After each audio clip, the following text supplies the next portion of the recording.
Sheryl Sandberg, the chief operating officer of Facebook, was about to give a groundbreaking TED Talk entitled Lean In. Her intent really was to promote gender equality within the leadership ranks of corporations, and it was a speech that started a movement. But afterwards, Sandberg admitted that her talk might have failed had she not made a last-minute adjustment. You see, the day before she gave that speech started out as a bad one. Just before leaving for her trip to deliver the speech, her daughter grabbed her leg and pleaded with her not to go. And as she was telling this to a friend, the friend suggested, "Hey, why don't you include that story in your speech?" "Are you kidding?" Sheryl said. "Are you suggesting that while trying to empower women to take on leadership responsibilities, I should go out there and admit that before I got here, my daughter was clinging to my leg?" Well, the answer must have been yes, because she decided to do it. In this way, she thought, women would not feel like they are alone balancing work and family responsibilities. And then there's Steve Jobs. While giving his now famous Stanford graduation address, he talked about how devastated he felt after being fired from Apple, the company he started. And he used this as an example of how failure is merely a temporary setback if you're doing what you love. Many leaders avoid this kind of personal transparency because they believe it shows weakness and therefore lessens their influence. But in actuality, the opposite is true.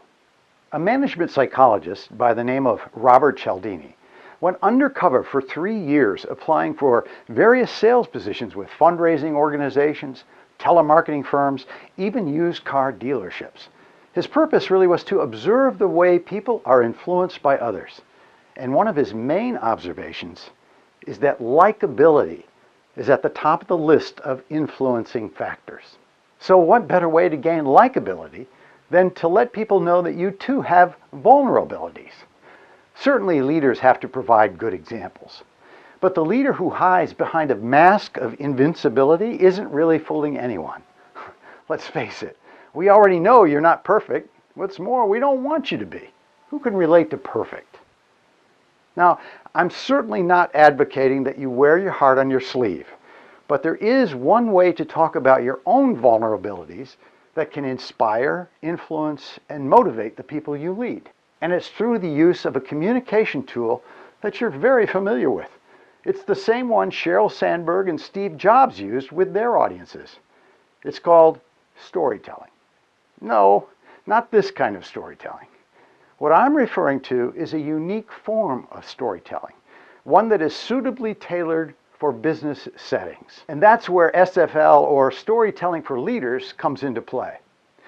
During SFL training, we not only teach storytelling methods that will help managers better relate to their people, we also teach other forms of storytelling that can help them create alignment around strategic initiatives, alter entrenched, hard-to-change opinions standing in the way of progress, achieve voluntary compliance for changes in direction or policies. Let's put it this way.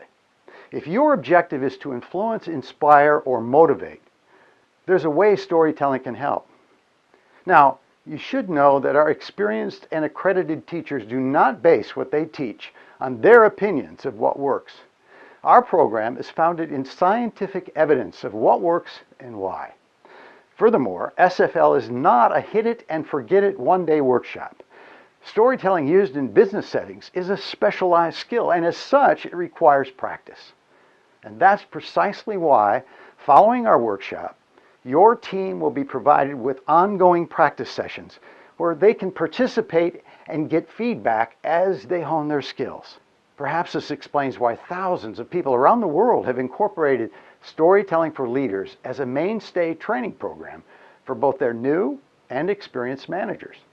So join the list of companies that are using this program. Companies like Microsoft, IBM, Coca-Cola, Boeing, and many others.